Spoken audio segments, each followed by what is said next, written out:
미국은 수세기 동안 그들을 지배해온 제국의 권력에서 벗어나 모든 사람에게 민주주의, 자유, 정의를 가져다주고 자신들의 운명을 스스로 주도하고자 하는 유럽의 오래된 세계에서 거기로 여행한 많은 사람들의 갈망에서 탄생했습니다.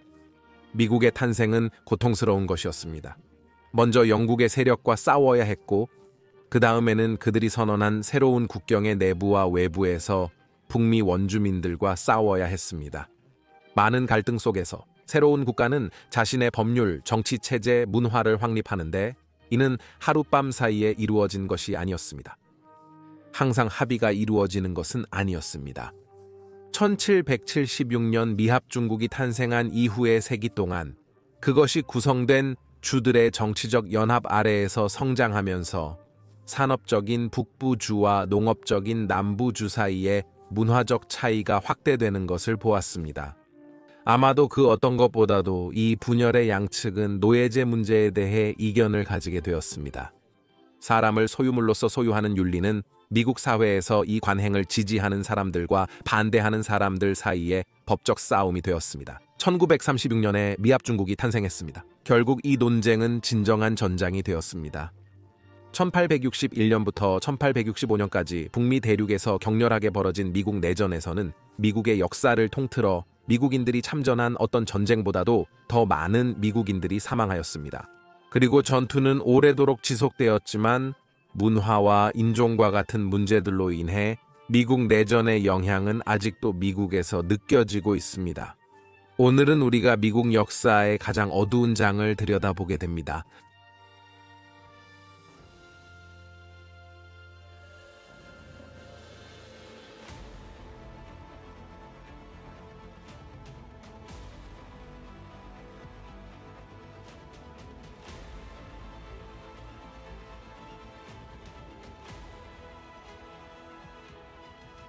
세계의 전쟁에 오신 것을 환영합니다.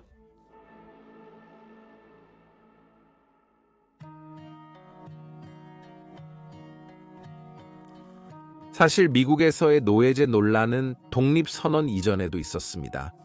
영국의 통치하에 미국 영토는 13개의 식민지로 나뉘었고 이 식민지 중 하나인 로드 아일랜드에서는 1774년에 법이 제정되어 그 주 경계 내에서 노예제를 불법으로 만들었습니다.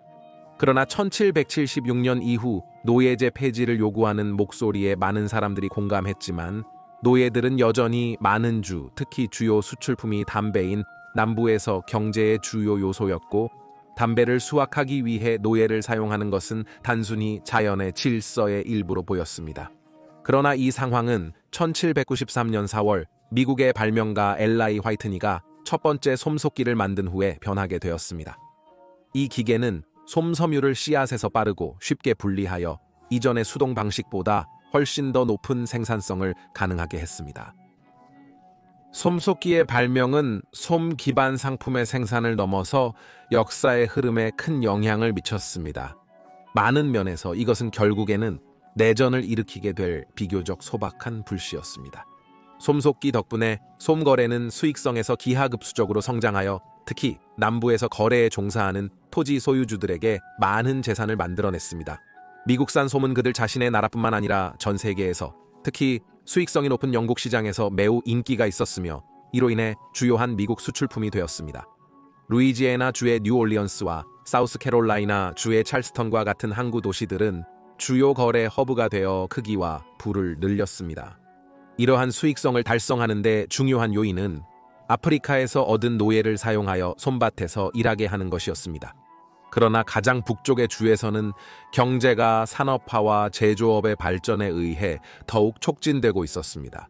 남부의 솜밭처럼 북부 산업도 많은 수의 사람들을 필요로 했지만 노예를 수입하는 대신에 인력은 아일랜드와 같은 곳에서 많은 수의 이민자를 통해 확보되었습니다. 이곳에서는 인구의 대부분이 영국 왕관에 의해 노예화되었다고 느꼈습니다. 결과적으로 북부에서 이민자 인구의 성장과 함께 그들의 노예제 폐지 요구도 계속해서 성장하였습니다. 한편 미국은 크게 성장하며 서쪽 영토를 흡수하고 있었습니다. 1803년 4월 30일 멕시코만에서 태평양까지 이어지는 광대한 땅이 프랑스로부터 1100만 달러 이상의 미국에게 양도되었는데 이것은 지금의 역사에서 루이지아나 구매로 기억되고 있습니다. 이것은 이 새로운 영토들이 남부처럼 노예를 이용할 것인지 아니면 북부와 같은 소위 자유주가 될 것인지에 대한 문제를 제기하였습니다. 1808년 1월 1일 미국 연방정부가 아프리카에서 새로운 노예의 수입을 금지함으로써 폐노예주의 운동은 중요한 승리를 거두었습니다. 결과적으로 북부주에서는 노예제가 점차 폐지되었지만 남부주에서는 이것이 상상도 할 수 없는 일이었고 새로운 노예의 추가 수입 금지는 아직 확장 중이며 노예제에 크게 의존하고 있는 그들의 면화 산업을 제한하게 만들었습니다. 남부에서 새로운 노예의 필요성은 북부와 남부 사이에서 미국의 국제 노예 거래가 급증하게 만들었습니다. 점차 증가하는 노예제 폐지는 논쟁의 양측 간의 문화적 분리를 강화시켰고 이것은 이제 북부에 있는 이민자 수에 의해 악화되었습니다. 이로 인해 그들의 역사와 국가의 탄생을 소중히 여기는 많은 백인 남부 가족들이 자신들을 더욱 미국적인 주로 간주하기 시작했습니다. 루이지애나 구매 후 새로운 주가 형성되면서 북부와 남부 사이에 미묘한 정치적 균형이 유지되었습니다. 북부와 남부 양측을 미국에 허용함으로써입니다. 그러나 북부는 남부보다 인구가 훨씬 많았고 그들 중 많은 사람들이 미국 전체에서 노예제를 폐지하길 원했습니다. 따라서 북부는 하원 내에서 정치적 풍경을 지배하게 되었습니다. 이에 위협을 느낀 남부는 1819년 메인과 미주리가 연합의 가입을 청원하면서 균형을 회복하려고 노력했습니다. 이 잠재주에서 노예 지위는 논란이며 이는 미래의 미국주에 영향을 줄 것입니다. 미국의 서쪽 확장에 따라 일부 주가 연합에 가입했습니다. 많은 고민 끝에 미주리는 노예주로, 메인은 자유주로 허가되기로 결정되었으며 이로써 논란의 양측 간의 정치적 균형이 유지되었습니다. 이것은 미주리 타협으로 알려져 있었고 이는 미주리와 3630 위도선 이북의 미래의 주들이 노예제를 폐지한 경우에만 허가될 것이라고 명시하였습니다. 타협이 정확히 그것이었지만 당시 많은 관찰자들이 지적했습니다. 노예제 문제가 국가를 분열시켰고 특히 남부의 면화 수출이 계속 증가하고 이익이 증가함에 따라 어느 쪽도 만족시키지 못하는 장기적인 해결책이 없어 보였다는 것을 지적했습니다.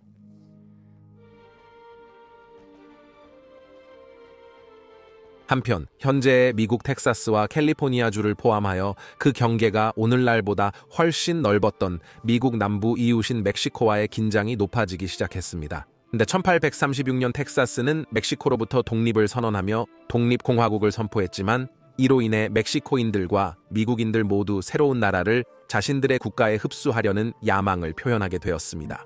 1843년 미국 대통령인 존 타일러는 재선을 위한 노력의 일환으로 텍사스를 합병하는 정책을 추구하기로 결정했습니다.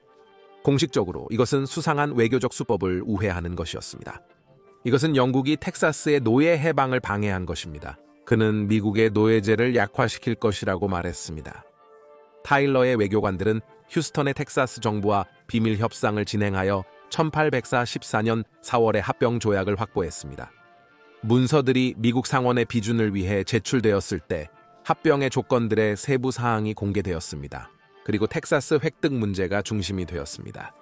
1844년 대통령 선거에서 이는 제임스 K가 이긴 것입니다. 폴크는 텍사스 지지자이자 합병의 피해자 및 지지자였습니다. 그리고 그의 대통령직 아래에서 1846년 2월 19일에 텍사스는 28번째 주가 되었습니다. 이것이 2년 안에 멕시코-미국 전쟁을 촉발시켰습니다. 이 전쟁은 미국 역사의 분수령이었습니다. 첫째, 이것은 미국이 북아메리카에서 군사력을 갖춘 국가로 자리 잡는 데 도움을 주었습니다. 그리고 둘째로 이전에 멕시코의 영토였던 곳을 획득함으로써 미국의 분명한 운명이라는 지배적인 생각을 강화시켰습니다. 미국의 인구가 북아메리카 대륙 전체로 확장하고 법과 질서, 미국의 제도, 그리고 기독교를 광대한 개척지로 가져가는 것이 신의 의지라는 믿음이 미국 사람들 사이에 널리 퍼져 있었습니다. 그러나 전쟁 자체는 미국 사회의 일부 분열을 통합하는 데 도움이 되었지만 그 후의 평화 시기에는 특히 노예제 문제를 둘러싼 분열이 재발하고 더욱 격화되었습니다. 이제 미국은 태평양까지 확장되었고 새로운 영토에서의 노예제 문제가 다시 한번 논쟁의 주제가 되었습니다. 북부와 남부 모두 각각의 견해를 유지하며 그 견해를 텍사스에 강요하고자 했습니다. 전쟁이 끝나기도 전에 펜실베니아주의 의원인 데이비드 윌모트는 미국 하원에 미국이 소유한 새로운 영토에서 노예제를 금지하는 것을 제안했습니다. 윌모트 조항 제안은 패배했지만 새 영토에 대한 처리 방안과 이유에 대한 논의는 지속되었습니다. 자유주와 노예주 사이의 분열을 해결하려는 노력의 일환으로 1850년 9월에 미국 의회에서는 5개의 별도의 법안을 통과시켰는데 이를 1850년 타협이라고 불렀습니다. 이 타협에 따라 캘리포니아는 자유주로 미국에 편입되었고 멕시코의 전 영토 중 나머지 부분은 뉴멕시코와 유타 영토로 조직되었습니다. 이 주에서의 노예 문제에 대한 결정은 대중주권이라는 개념 하에 결정되어야 했는데 이는 각 영토의 사람들이 노예제를 허용할지 여부를 결정하는 것을 의미합니다. 타협안에는 미국 의회가 주간 노예 거래에 개입하는 것을 방지하고 남부 노예 소유주가 북부의 자유 흑인을 잡아서 남부로 옮길 수 있게 해주는 도망 노예법도 포함되어 있었습니다. 북부의 폐지론자들이 충분히 화나지 않았다면 이 법은 북부 사람들이 남부 주인들로부터 도망치는 노예들을 돕는 것을 범죄로 만들었습니다. 1850년 타협은 권력의 회의실에서 분쟁을 해결하는 것처럼 보였지만 북부의 폐지론자들을 더욱 분노하게 만들었는데 그들은 이제 남부의 노예제를 돕도록 강요받는다고 느꼈습니다. 1854년 1월 4일 민주당원 스티븐 A의 등장으로 이 논쟁은 정점에 이르렀습니다. 더글라스가 네브래스카 영토 조직 법안을 제출했습니다. 그 지역을 민간 통제해 두고 그의 영토를 통해 대륙간 철도를 건설할 수 있게 하기 위해서였습니다. 그러나 이 지역이 1820년 미주리 타협에서 규정된 위도 3630 북쪽에 위치해 있어서 네브래스카가 자유주가 될 것이라는 점 때문에 남부의 상원 의원들은 이에 반대했습니다. 이는 자유주와 노예주 사이의 정치적 균형을 전제계로 기울게 할 위협이었습니다. 따라서 남부 상원 의원들의 지지를 얻기 위해 더글라스는 네브래스카와 캔자스 두 영토를 만들고 미주리 타협선을 폐지하도록 제안했습니다. 노예제 문제에 대해서는 실제로 그곳에 살게 될 사람들이 대중주권 정책에 따라 결정하도록 다시 한번 맡기기로 결정되었습니다. 이는 북쪽의 영토인 네브래스카는 노예제에 반대할 것이고 남부의 캔자스는 이를 허용할 것이라는 가정하에 균형을 유지하게 될 것입니다. 불행히도 논쟁의 양쪽에서 더욱 공격적인 요소들 중 일부는 캔자스가 자신들의 생각을 받아들일 것을 확실히 하고 싶어 하여 새로운 영토로 몰려들어 자신들 측의 숫자를 늘리고 최종 투표에 영향을 미치려 했습니다. 상반된 파벌 형성으로 인해 폭력이 불가피하게 발생했습니다. 1855년 말에는 노예 주인이 많은 미주리 주에서 1000명 이상의 사람들이 캔자스로 경계를 넘어서며 폐지주의자들이 사는 로렌스 마을을 공격했고 몇 달 후에 그들에 의해 약탈당했습니다. 이러한 공격에 대응하여 더욱 급진적인 폐지주의자 중 한 명인 존 브라운이라는 남자가 포타와토미 크릭을 따라 이주한 5명의 친노예주의자를 살해하도록 조직했습니다. 그 후 동부 캔자스 전역의 소규모 무장 집단 간에 4개월가량의 폭력이 이어졌는데 이 중에는 5명의 정착민을 공격한 존 브라운의 명성을 바탕으로 조직된 소규모 부대도 포함되어 있었습니다. 이 기간은 피 흘리는 캔자스로 알려지게 되었고 1856년 말까지 연방군이 질서를 회복하기 위해 호출되어야 했습니다. 그 후 캔자스 주민들이 자유주가 되기로 투표했습니다. 그러나 그 후 수년 동안 1856년보다 덜 자주 폭력이 계속되었습니다. 노예제 논의에 대한 피가 흘렀고 존 브라운과 같은 극단주의자들에게는 되돌릴 수 없는 상황이었습니다. 1857년 노예 해방 지지자들은 한 해 후에 드레드 스콧 사건으로 타격을 입었습니다. 스콧은 주인이 그를 자유주 일리노이와 자유영토 위스콘신으로 데려간 노예였습니다. 따라서 스콧은 노예제가 폐지된 이러한 지역에서 자신이 자유인임을 주장했습니다. 9명의 판사로 구성된 대법원이 이 사건 판결을 맡았습니다. 그러나 그들 중 6명은 노예제를 지지했습니다. 결과적으로 법원은 1787년에 작성된 미국 헌법에 따라 흑인들이 시민이 아니라고 결정했습니다. 이 결정은 폐지론자들을 분노하게 했습니다.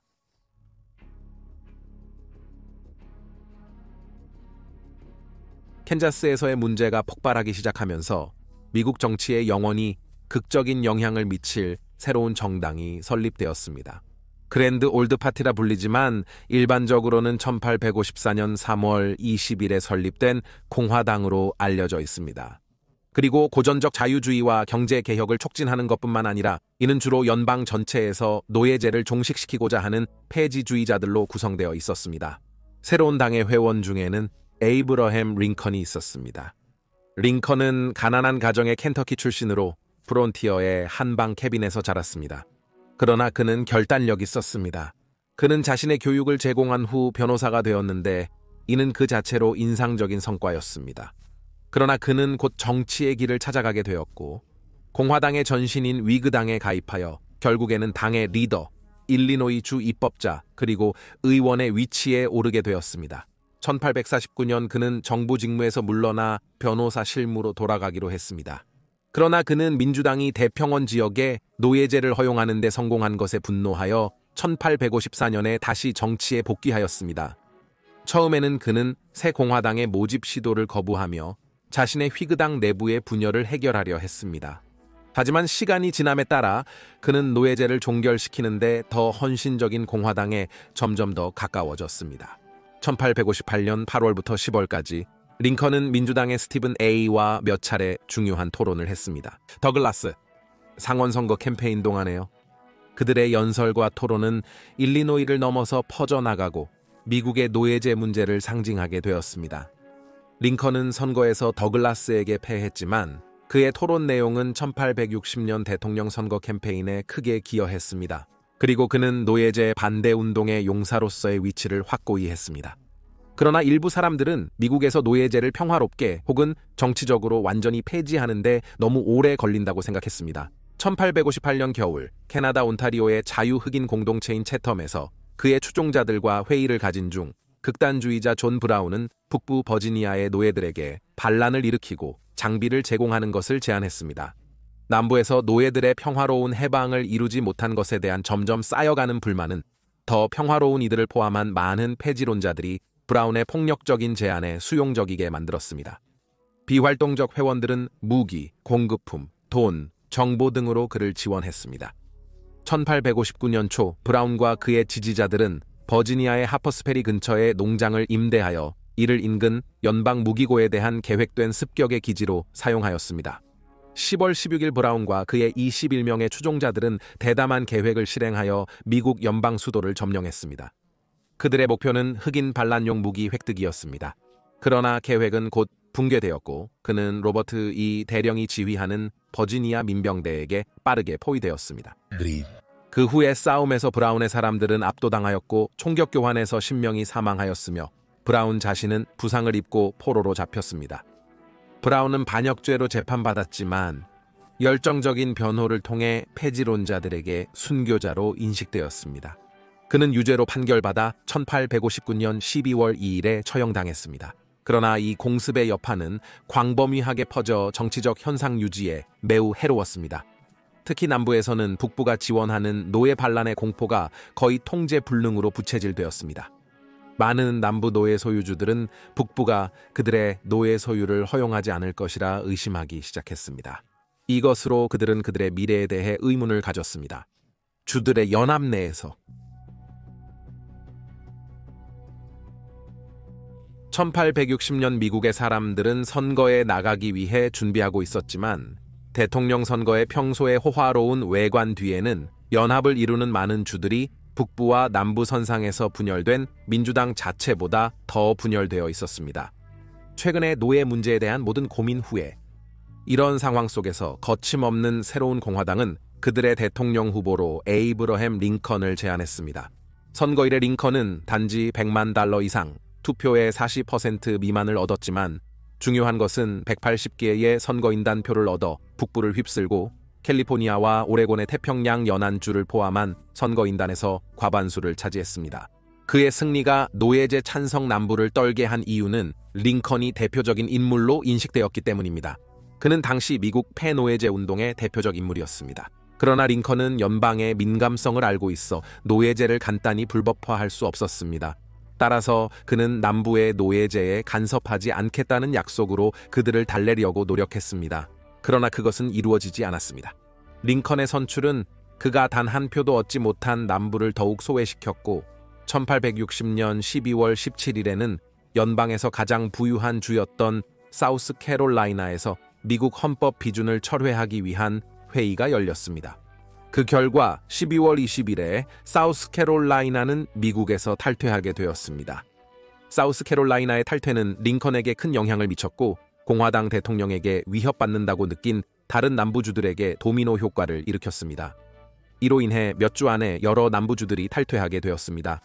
1861년 1월 9일 미시시피 탈퇴 후 10일 플로리다, 그 다음날 알라바마가 탈퇴했습니다.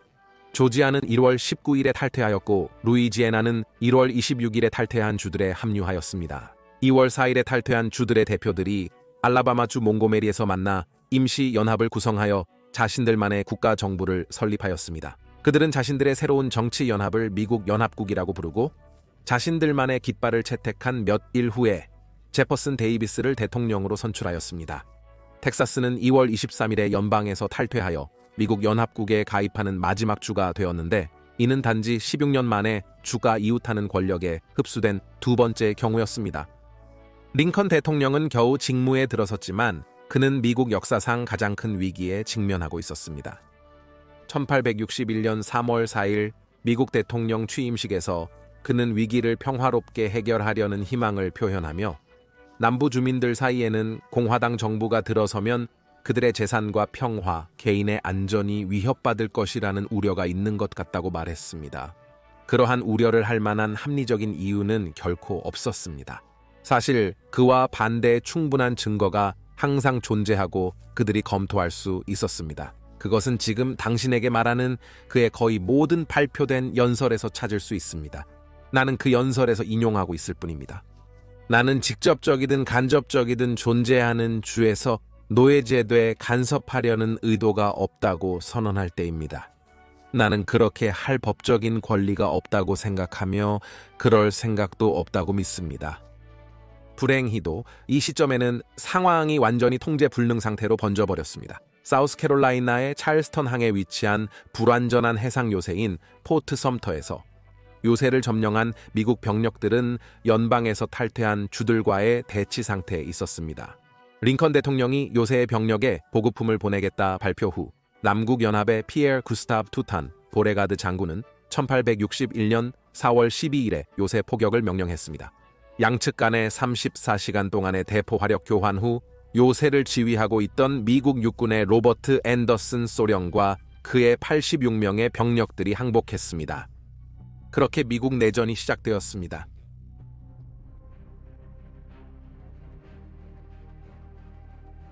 (1861년 4월 15일) 링컨 대통령은 연합에 충성하는 주에서 7만 5천 명의 군대를 모집하고 그를 남부의 반란이라고 지칭한 곳으로 보내라는 명령을 내렸습니다.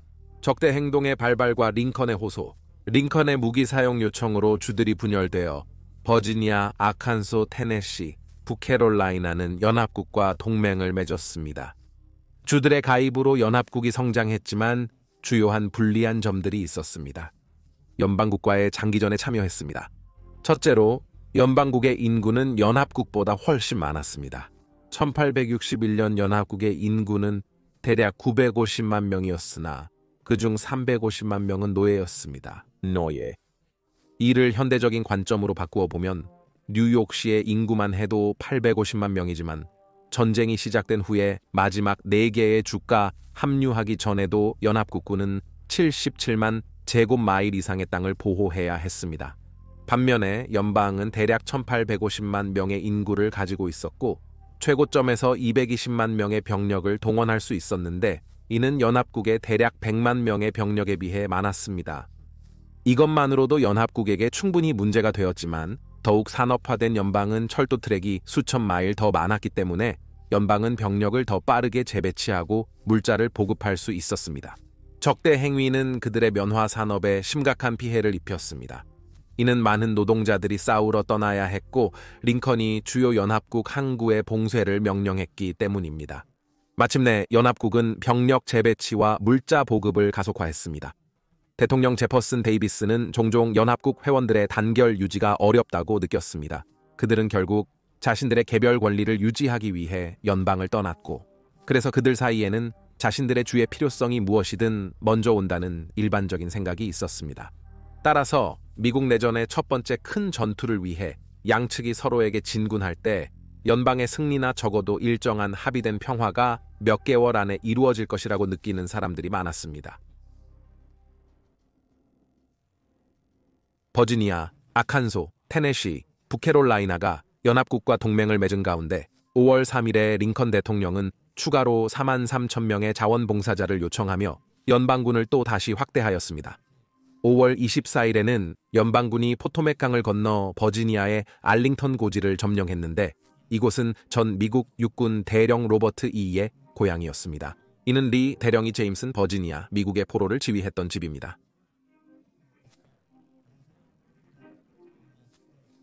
5월 24일 미국 연방군은 포토맥 강을 건너 알링턴 고지와 인근 알렉산드리아 마을을 점령했습니다. 그곳에 있을 때 11번째 뉴욕 보병대의 지휘관이자 링컨 대통령의 친한 친구인 연방군의 엘머 엘스워스 대령은 헌신적인 분리주의자인 제임스 W가 운영하는 마샬 하우스라는 여관에서 큰 연방군 깃발을 제거하려고 했습니다. 잭슨. 엘스워스가 깃발을 내리고 계단을 내려 알링턴 높이의 마을로 가는 동안 잭슨이 그에게 총을 쏘아 가슴에 맞았습니다. 엘스워스의 병사가 잭슨에게 방역하여 죽였지만 이미 엘스워스는 부상으로 사망했습니다. 그는 내전에서 처음으로 사망한 연방군 장교가 되었습니다. 두 사람 모두 각각의 원인에 대한 순교자가 되었으며 엘스워스의 시체는 장례식 전에 백악관에서 공개되었습니다. 일주일 이상 후인 6월 3일에 남군과 북군이 처음으로 충돌하게 됩니다. 아침 일찍 비바람을 피해 고된 행군을 한 후 켈리 대령과 데몬트 대령의 지휘하에 있는 총 3,000명의 북군 병력이 버지니아 필리파에서 조지 포터필드 대령의 지휘하에 있는 무장이 약 한 800명의 남군 신병을 공격했습니다. 짧은 교전 후에 남군 병력은 철수했습니다. 이 전투는 버지니아 서부에서의 분리 반대 시위를 더욱 부추겼고, 며칠 후 휠링에서는 휠링 협약이 버지니아 분리 조례를 무효화하고 프란시스 H를 지명했습니다. 피어폰트를 첫 번째 웨스트 버지니아 주지사로 지명하였고, 이는 2년 후인 1863년 1월 20일에 연방 35번째 주로서 인정받았습니다. 이런 성공을 이룬 후 북부의 사람들은 빠른 승리를 확신하게 되었습니다. 링컨 대통령은 이르빈 맥도웰 준장에게 연방군을 결정적으로 패배시키고 리치몬드로의 길을 열어 다음 연방군 지휘부가 도시를 점령하기 전에 도시를 잡도록 공격을 지시했습니다. 링컨 대통령은 도시 공격을 명령했고, 이것이 전쟁을 빠르게 끝낼 것으로 믿는 의회가 개최될 예정이었습니다. 버지니아 메나사스 정션 근처에 진영을 친 피에르 구스타프 투탄 보레가드 장군 지휘에 2만 명 이상의 연방군 병력을 공격하는 것이 중점이었으며, 이곳은 워싱턴 디스트릭트 오브 콜럼비아에서 25마일 떨어진 불런 레온 강에 위치해 있습니다. 1861년 7월 21일 일요일, 두 군대는 미국 내전의 첫 번째 주요 육지 전투에서 만났고, 이는 이제 워싱턴 디스트릭트 오브 콜럼비아 전투로 기억됩니다. 이 전투는 워싱턴 디스트릭트 오브 콜럼비아의 연방 수도에서 출발한 35,000명의 연방군 병력이 더 작은 규모의 연방군을 공격했을 때 시작되었습니다. 그러나 연방군의 공격은 잘못 진행되어 예상대로 연방군을 파괴하지 못했습니다. 연방군의 문제를 악화시킨 것은 조셉 준장이 이끄는 지원군이었습니다. 존스턴 지휘의 지원군과 토마스 J 준장이 이끄는 버지니아 브리게이드가 철도를 통해 도착했습니다. 잭슨이 그렇게 입증했습니다. 그래서 잭슨은 이후로 스톤월이라는 별명으로 유명하게 알려지게 되었습니다. 하루 종일 방어적인 행동을 벌인 후 반란군들은 자신들을 조직하고 연방군의 오른쪽 플랭크를 깨뜨리는데 성공하여 연방군을 무질서한 후퇴로 몰아넣었습니다. 다시 워싱턴으로 향했습니다. 이 남군의 승리는 연방군, 특히 워싱턴 디스트릭트 오브 컬럼비아의 사람들에게 끔찍한 타격이었으며, 그들은 남군이 도시를 점령할까 두려워했습니다. 그들의 전투 전 자신감이 산산이 부서져 도시 주변에 방어시설을 급히 세우는 상황이 있었습니다. 또한 이것은 모두에게 내전이 많은 사람들이 예상했던 짧은 사건이 아니라는 것을 깨닫게 했습니다. 남군과 연방군도 다음 주요 전투를 위해 준비하고 있었는데, 이번에는 미주리에서 일어났습니다. 나타니엘 라이언 장군이 지휘하는 연방군이 스프링필드시 남서쪽에 위치한 주민 민병대를 포함한 남군을 공격했는데, 이것이 바로 윌슨 크릭의 전투였습니다. 하루 종일 잔인한 전투가 이어진 후 연방군은 어쩔 수 없이 후퇴했지만 그 전에 라이언 장군이 전사하면서 전쟁에서 처음으로 사망한 연방군 장군이 되었습니다. 연방군의 한 목격자에 따르면 라이언 장군은 자신이 항복을 거부했을 때 돌을 던진 라이언에게 고풍스러운 말총으로 총을 쏜 존 모건이라는 병사에 의해 살해되었습니다. 라이언은 또 다른 순교자가 됐습니다. 많은 사람들처럼. 그러나 8월 28일에는 연방군이 북캐롤라이나주 해터라스의 케이프 해티에 위치한 클라크 요새와 해터라스 요새를 공격하여 승리를 거뒀습니다. 9번과 10번 뉴욕 자원봉사자들로 구성된 880명의 연방군이 작은 배를 타고 밤의 보호 아래 해안에 상륙했습니다. 남군은 보강군 대기를 위해 클라크 요새를 떠나 해터라스로 갔습니다. 보강군이 도착하지 않고 연방군 전함의 강력한 포격으로 3시간 동안 3천여 발의 포탄을 받은 뒤 남군은 항복했습니다. 이것은 연방군이 남군의 항구를 폐쇄하고 그들의 중요한 면화 무역을 억제하기 위한 캠페인의 시작이었습니다. 내전이 발발하자 남군 정부는 북부와의 산업적 불균형을 해결하기 위해 영국과 프랑스로부터 중요한 전쟁 자재를 확보하기 위한 외교 캠페인을 신속하게 시작했습니다. 1861년 11월 영국 우편선 RMS 트렌트는 남군 대표인 제임스 M을 태운 채 쿠바 하바나를 출발했습니다. 메이손과 존스 리들리와 함께 런던으로 갔습니다. 이 두 남군 대표는 많은 여정 끝에 쿠바에 도착했으나 행운은 다한 것 같았습니다. 트렌트는 바하마 캐널에서 찰스 윌크스 대령이 지휘하는 미국 전함산 자신퇴에 가로막혔습니다. 공식 지시 없이 행동한 윌크스는 2명의 대표를 강제로 제거하고 보스턴의 포트 워렌에 인턴시켰습니다. 그는 북부 사람들의 칭찬을 받았지만 영국선에서의 체포는 이전의 이해를 깨뜨렸고 그 결과 영국선을 잃었습니다. 내전이 발발하자 영국은 내전이 미국인들의 엄격히 내부적인 문제라는 공식적인 입장을 취했지만 영국은 또한 그들의 섬유 산업을 위해 남부 연합 국가들이 생산하는 면화에 극도로 의존하고 있었으며 따라서 그들에게는 공급 라인을 계속 열어두는 것이 이익이었습니다. 그러나 미국은 영국이 남부 연합 국가와 동조한다고 비난하며 상황을 다르게 해석했습니다. 이것은 연합국 외교관들이 전쟁을 예견한 것입니다. 영국은 강력한 대응을 작성하며 그 사람들이 영국 보호 아래로 돌아오지 않으면 연합국과 전쟁을 위협했습니다. 영국 정부는 심지어 전쟁 준비를 위해 특별 내각위원회를 소집하고 캐나다에 보강군을 보내고 북미 해역에 왕립 해군 전함을 파견할 정도로 나아갔습니다. 또한 외국에 화약 제조에 필수적인 질산칼륨의 판매를 중단하였는데 이는 앞으로 몇 개월 동안 영국군이 그것을 필요로 할 것으로 예상되었기 때문입니다. 다행히 감정이 가라앉고 외교적 타협으로 영국과 연합국 간의 전쟁을 피했습니다. 메이슨과 슬리델은 1862년 1월에 석방되었고 공식적으로 중립을 유지한 영국이지만 그들의 조선소는 남군 해군을 위한 배를 만들었습니다. 배들이 영국 해역을 떠나면 전함과 약탈자로서 무장될 것을 알고 있었습니다. 육지로 돌아와 1861년 10월 21일 약 1700명의 연합국 병력들이 버지니아의 볼스블러프에서 남군과 동일한 수로 만났습니다. 에드워드 D. 대령의 연합국, 오리건주 상원의원이자 링컨 대통령 친구인 베이컨은 포토맥 강을 건너 병력을 이끌었으나 강가로 밀려나 사망하였습니다. 저녁이 되자 남군의 보강군이 도착하여 연합국을 강 건너로 다시 철수하게 만들었고 이 과정에서 많은 연합국 병사들이 차가운 물에 익사하였습니다. 그들의 대단한 성공에도 불구하고 전쟁의 시작은 링컨과 연합국에게 1년의 재앙이었습니다. 새해가 되자 켄터키에서 시작된 연합국과 남군 간의 전투가 일어났습니다. 켄터키는 원래 중립주였습니다.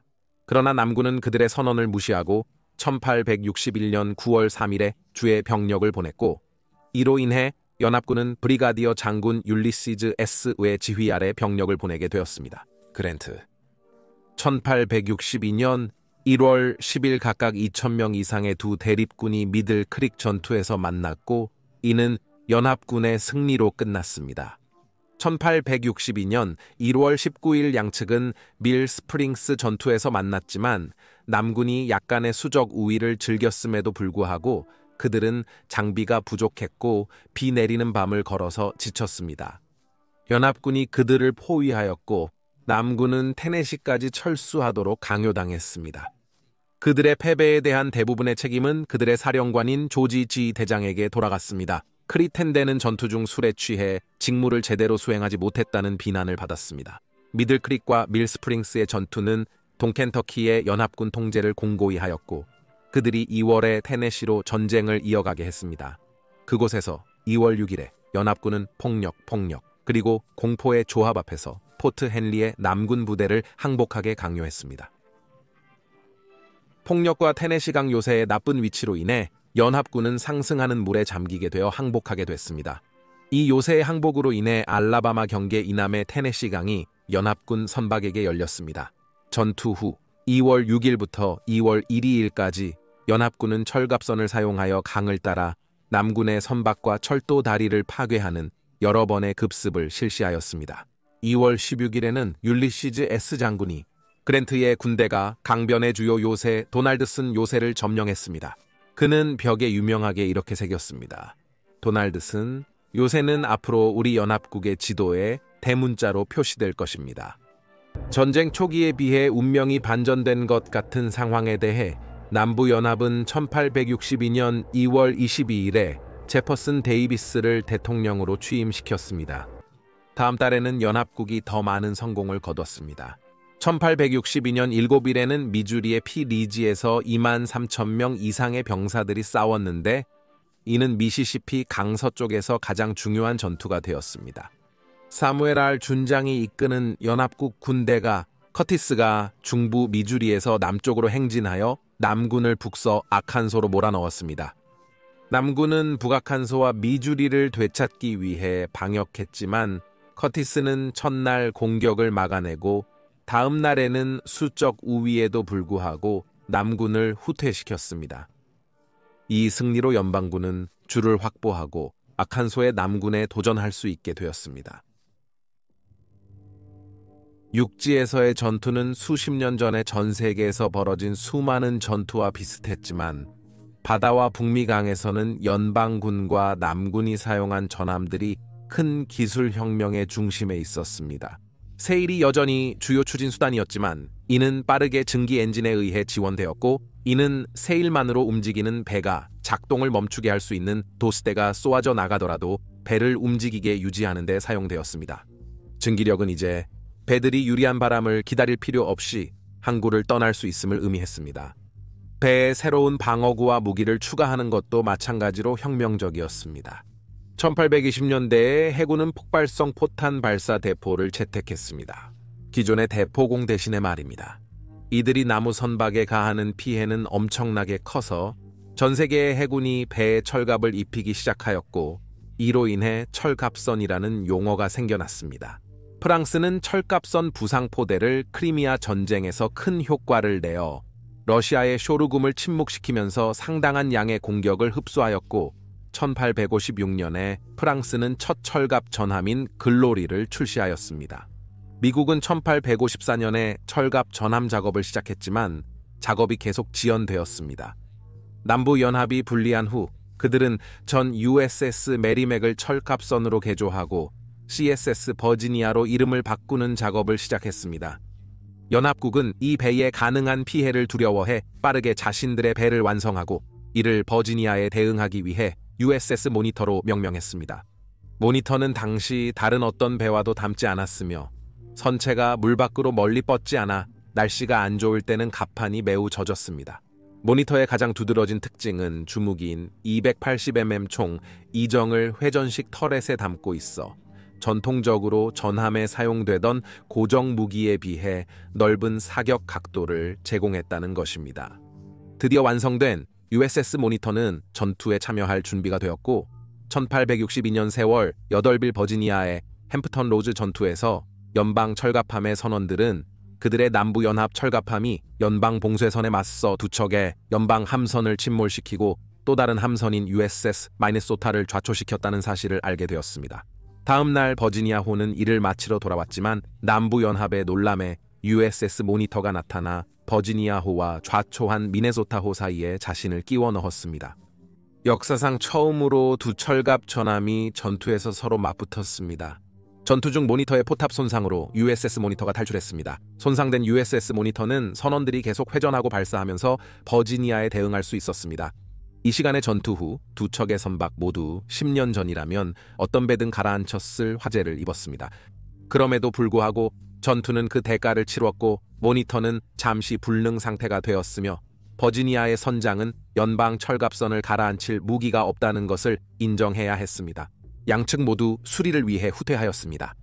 철갑선 간의 이 전투는 해군 역사의 중요한 첫걸음이었지만 마지막은 아니었고 남부연합국에서는 전투에 새롭고 잠재적으로 세계를 지배할 수 있는 무기를 도입하는 노력이 진행 중이었습니다. 한편 해상 전쟁은 계속되었으며 양측 모두 포트를 봉쇄하거나 무장한 전함으로 그들을 추적함으로써 상대방의 상업적 해운을 방해하고 경제를 피해 주려는 노력을 기울였습니다. 육지에서는 연합국이 테네시로의 진출을 계속했습니다. 도널드슨 요새와 헨리 요새를 점령한 후 4월 6일 실로 전투로 이어진 이후 많은 사람들이 남부에서 가장 유능한 지휘관 중 하나로 여기는 연방군 장군 엘버트 시드니 존스턴은 테네시 서부에서 4만 명 이상의 병력을 재집결하여 그랜트 장군의 지휘 아래 연합군에 맞서기 위해 준비했습니다. 그랜트 장군은 6만 명 이상의 병력을 보유했습니다. 전투 첫날 존스턴은 그랜트 병력을 공격하다 전사하였습니다. 그는 오른쪽 무릎에 총알을 맞았습니다. 치열한 총격으로 상황 파악이 어려웠습니다. 장군이 총에 맞은 것은 그가 적을 공격하던 중 자신의 병사가 실수로 쏜 것으로 추정되었습니다. 그는 전쟁에서 가장 고위의 남부연합군 장교로 사망하게 됩니다. 다음 날 그랜트는 다시 공격하여 남부연합군을 압도하고 후퇴하게 만들었고 이 과정에서 북미시시피를 연합군에게 열었습니다. 연합군 4월 말에 데이비드 파라고트 장군이 이끄는 연합군의 군함 함대가 미시시피 강 입구를 지키는 남부연합군의 요새를 연속으로 공격한 후 남부연합군의 도시인 뉴올리언스로 항해하였습니다. 그곳에서 파라고트는 도시의 항복을 요구하였고 4월 29일에 그는 250명의 연합군 해병과 함께 시청에서 루이지아나 주 플래그를 제거하였습니다. 5월 2일에는 뉴올리언스가 연합군에 의해 회복된 것으로 선언되었습니다. 버지니아에서는 5월 23일 프론트 로열 전투에서 남군 장군 스톤월 잭슨이 연합군 주둔지와 그들의 보급품을 잡아낼 때 남군은 연합군에 대한 성공을 누리게 되었습니다. 2일 후 잭슨의 병력은 나타니엘 뱅크스 소장이 지휘하는 더 작은 연합군 부대와 윈체스터 첫 번째 전투에서 만나 그들을 포토맥 강을 건너 메릴랜드로 후퇴하게 만들었고 잭슨은 그들을 추격하였습니다. 5월 31일에는 남군 장군 조셉 E. 존스턴이 두 연합군을 압도하려 했습니다.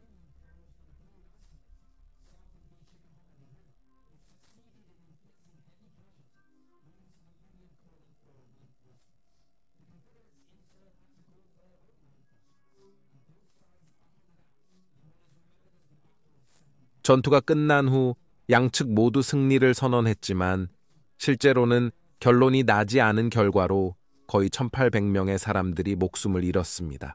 핵심적인 미시시피 강이 통제권을 두고 벌어진 전투에서 6월 6일 멤피스 전투에서 찰스 데이비스 상무가 이끄는 연합군 수상대열이 남군 수상대열을 성공적으로 물리치면서 멤피스가 항복하게 되어 또 다른 연합군의 승리를 가져왔습니다. 결과적으로 미시시피 강은 거의 완전히 연합군의 통제하에 들어갔고 그레이트 리버에 남아있는 마지막 남부 요새인 빅스버그 시로 향하는 서쪽 길만이 예외였습니다. 1862년 6월 25일부터 7월 1일까지 남군 장군 로버트 E. 리의 군대는 조지 맥클렐란 장군의 지휘 아래 버지니아의 포토맥 연합군을 공격했고 이는 일주일 전투로 기억되는 일련의 전투였습니다. 이러한 행동은 연합군이 상대적으로 안전한 제임스 강으로 후퇴하면서 끝났으며 거의 16,000명의 사상자를 냈고 리의 군대는 2만 명을 잃었습니다. 리는 이 군대가 더 이상 연방 수도 리치몬드에 위협이 되지 않다고 확신하고 북쪽으로 군대를 이동시켜 연합군에 압박을 가했습니다. 그 후 리의 군대는 버지니아 메릴랜드 경계의 연합군과 함께 연방 수도 리치몬드로 보내졌습니다. 미시시피 강에서 연합군의 페러거트 제독은 미시시피 주 빅스버그를 방어하는 해안 배터리에 공격을 가했지만 큰 성공을 거두지 못했고 임시로 만들어진 한 척의 연방 철갑선의 도착으로 그의 38척의 함대는 철수하게 되었습니다. 7월 1일 7일에는 미국에서 노예의 자유를 위해 싸우고 있는 연합군이 드디어 흑인 병사들의 입대를 승인하여 연합군 민병대의 일원으로 무기를 들게 되었습니다. 8월이 되자 서부 전선에서 이동해온 존 포프 장군의 지휘 아래 북버지니아의 연합군은 흩어져 운영되고 있었고 북쪽으로 행군하는 리 장군의 군대를 마주하게 되었습니다. 8월 9일에는 양측이 시더산에서 결정적이지 않게 충돌하였고 이달 동안 간헐적으로 충돌하였다가 리 장군이 스톤월 잭슨의 경험 많은 군대를 연합군 위치를 우회하기 위해 잔인한 50마일 행군에 보냈습니다. 잭슨은 이를 통해 포프의 보급기지를 점령했고 남군은 그곳에서 군인들이 모든 것을 파괴하기 전에 무성한 잔치를 열었습니다. 그 후 잭슨의 병사들은 브로너 농장에서 근처의 연합군 행렬을 잔인한 싸움으로 공격했습니다. 포프는 잭슨의 병사들이 보강받기 전에 파괴하기 위해 병력을 빠르게 파견했습니다. 양측은 놀랍게도 거의 1년 전 불런 전투가 있던 곳에서 충돌했습니다. 2날 동안 상대 유닛들은 서로 싸웠지만 불행히도 연방군에게는 잭슨의 병사들이 복수를 위해 충분히 그들을 저지하는 데 성공했습니다. 어둠 속에서 패배한 연방군은 불런을 건너 워싱턴과 그 방어선의 안전한 곳으로 철수했습니다. 이 연합군의 승리는 남부가 처음으로 북부를 침략하는 길을 열었습니다. 연합군의 목적에 대해 더 좋은 시기는 없었습니다. 이 시점에 링컨 대통령은 해방선언을 마련했는데 이는 소위 반란주라고 불리는 곳의 모든 노예들을 연방의 통제 아래로 돌아오면 해방시키는 것이었습니다. 그것은 단지 실행을 기다리고 있었습니다. 하지만 이제 링컨의 고문들이 리의 승리 후 그 시행을 그에게 경고했습니다. 대통령에게 더욱 문제가 되었던 것은 다가오는 중간선거였고 그는 자신의 위치를 확보하고 선언을 시행하기 위해 곧 행운의 전환을 필요로 했습니다. 이 모든 것을 인지하고 있는 리는 9월 9일에 특별명령 191을 제출했는데 이는 그의 병력을 둘로 나누어 메릴랜드와 북부 버지니아의 연합군을 공격하는 계획을 개요화하였습니다. 그러나 두 연합군 병사가 우연히 명령서에 봉인된 복사본을 찾아 사령관에게 그리고 그 사령관이 맥켈런 장군에게 전달하였습니다. 리의 계획을 알고 있는 맥켈런의 병력들은 9월 14일 샤프스버그에서 남군에게 강한 저항을 보였고 이로 인해 리는 그의 병력들에게 인근 엔티티엄 크릭에서 재집결하라는 명령을 내렸습니다. 그 후엔 피해 대학살이 이어졌습니다. 짙은 안개가 거친 아침, 연합군은 리의 왼쪽 플랭크를 공격했습니다. 피곤하고 배고픈 남군은 용감하게 싸웠지만 제압되었고 양측에서 단지 8시간 만에 15,000명의 사상자를 냈습니다. 해질 무렵 23,000명이 증가해 3,650명이 사망한 그날은 남북전쟁에서 가장 피폭력한 날이었습니다. 다음 날 리는 피범벅인 남군에게 버지니아로 철수하라 명령하며 맥킬런이 따라올 것을 예상했습니다. 하지만 맥킬런이 메릴랜드에 머무는 것은 링컨에게 큰 실망이었습니다. 그는 장군이 남군에게 결정적인 타격을 놓친 것으로 생각했습니다. 그럼에도 불구하고 링컨은 승리를 거두었고 9월 22일에는 해방선언을 발표했습니다. 이는 예비적으로 발표되었습니다. 맥켈런의 결정에 실망한 링컨은 포토맥군의 사령관을 엠브로즈 번사이드 장군으로 교체하였고 이는 링컨으로부터 리의 군대에 대해 더 공격적인 태도를 취하도록 압박받았습니다. 번사이드는 마지못해 사령부를 수락하고 버지니아 동부 프레더릭스버그에서 리에 대한 양갈래 공격을 시작하기 위해 12,000명의 병력을 조직하였습니다. 번사이드가 공격했을 때 리는 단지 8만 명의 병력을 지휘하고 있었지만 남군은 잘 준비되어 있었고 고지대에 있는 방어 위치를 훌륭하게 활용하였습니다. 가장 큰 전투 후에 번사이드군은 패배했고 이로 인해 남군의 에너지가 회복되고 연방군의 사기가 깨졌습니다. 그것은 그 해의 슬픈 끝이었습니다. 전쟁이 두 번째 해로 들어가면서 양측 모두 충돌의 고통에 휘말렸습니다.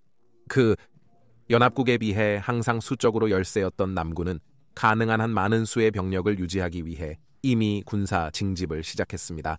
그들이 압도당하지 않은 것은 대부분 그들의 군사 지도력의 품질 덕분이었습니다.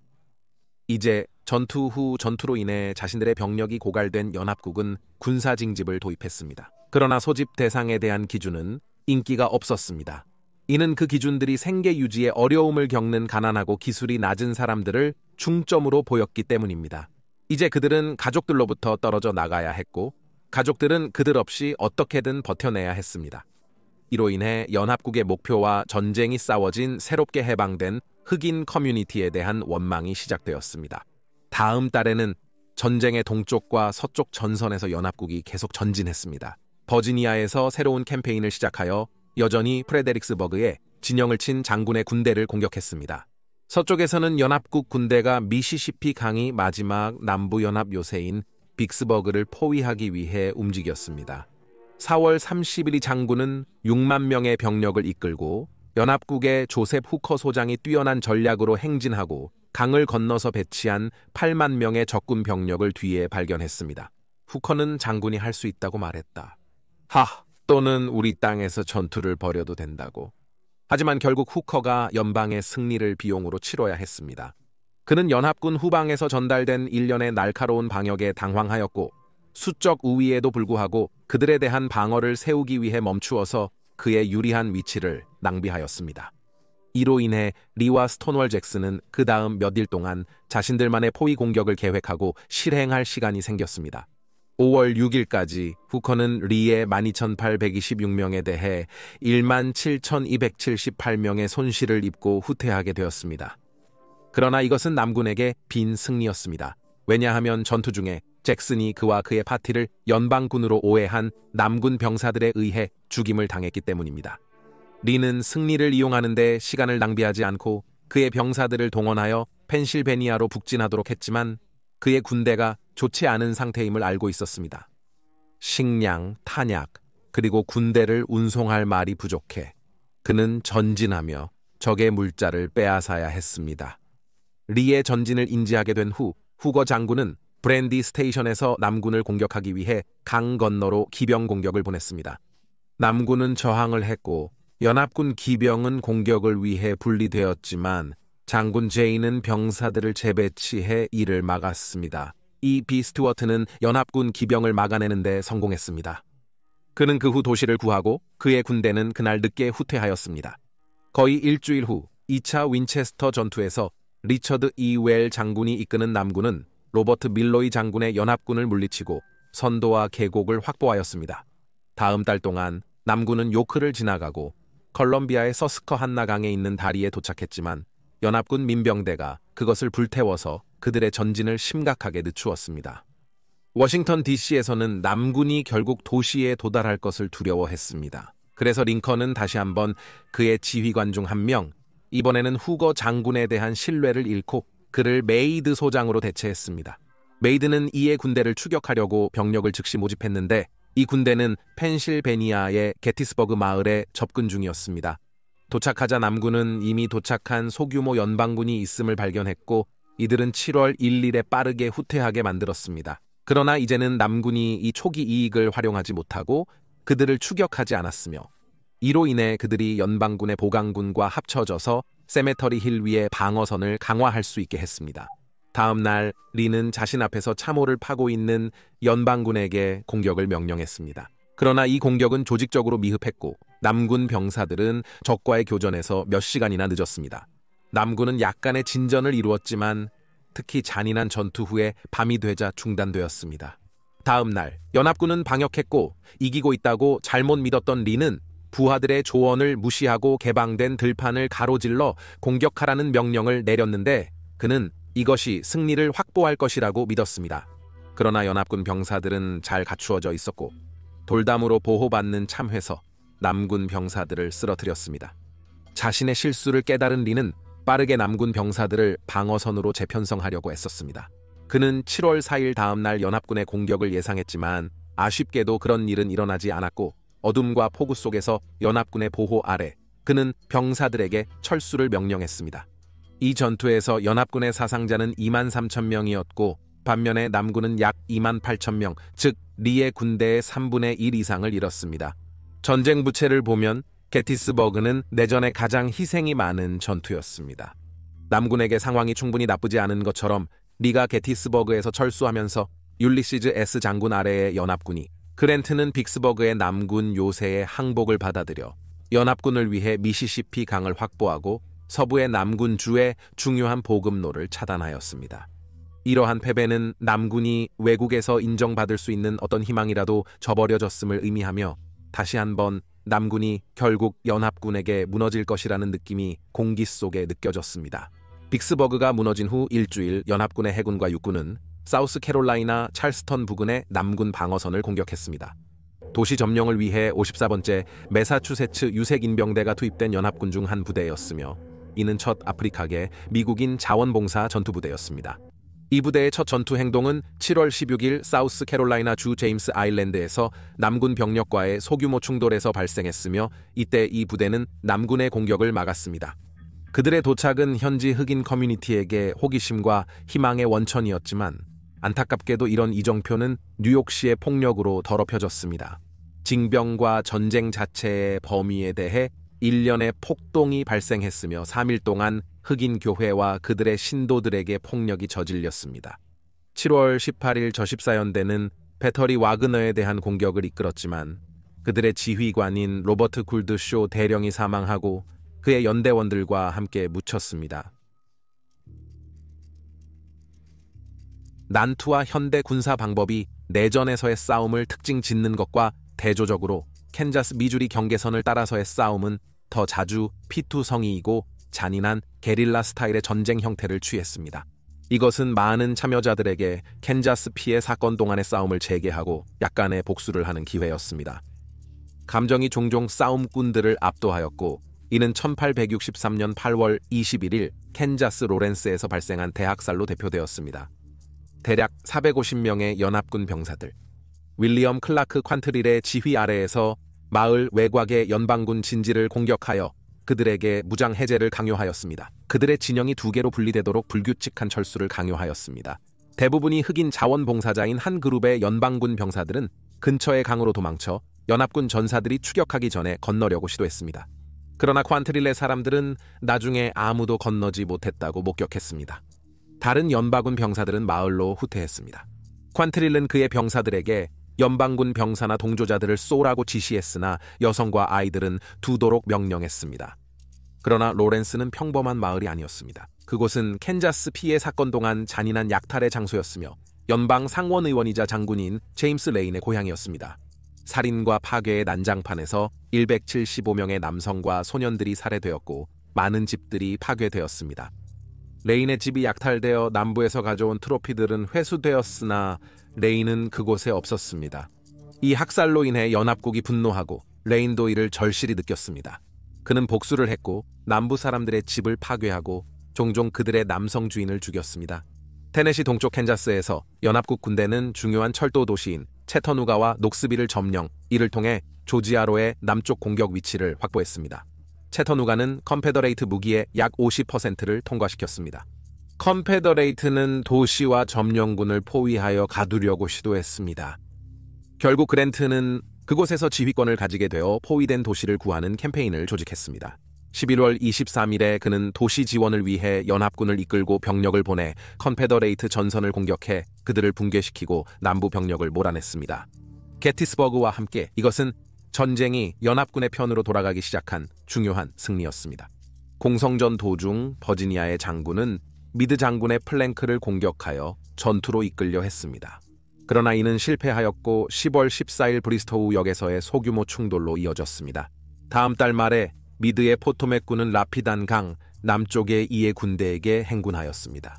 이는 빠르게 반응하여 마인 렁크릭의 은행을 따라 방어선을 구축하였습니다. 그리고 이 새로운 방어선을 몇 일 동안 조사한 후 미드는 겨울 숙소로 가기 위해 라피단 강 북쪽으로 철수하였고 이로써 그해 나머지 기간 동안 미국에서의 대규모 군사적인 충돌은 대체로 종료되었습니다. 제임스 롱스트리트 장군 아래의 연방군은 대신에 11월 27일부터 엠브로즈 번사이드 장군 아래의 연합군이 지키고 있는 녹스빌시에 포위 공격을 시작하였습니다. 롱스트리트는 11월 30일에 큰 손실을 입으며 공격을 시작했지만 실패했습니다. 12월 초에 도착한 연합군 추가 병력에 의해 그는 그린빌로 철수하였고 그의 군대는 겨울을 그곳에서 보냈습니다. 해가 끝나감에 따라 링컨 대통령은 논란이 되는 선언을 발표했습니다.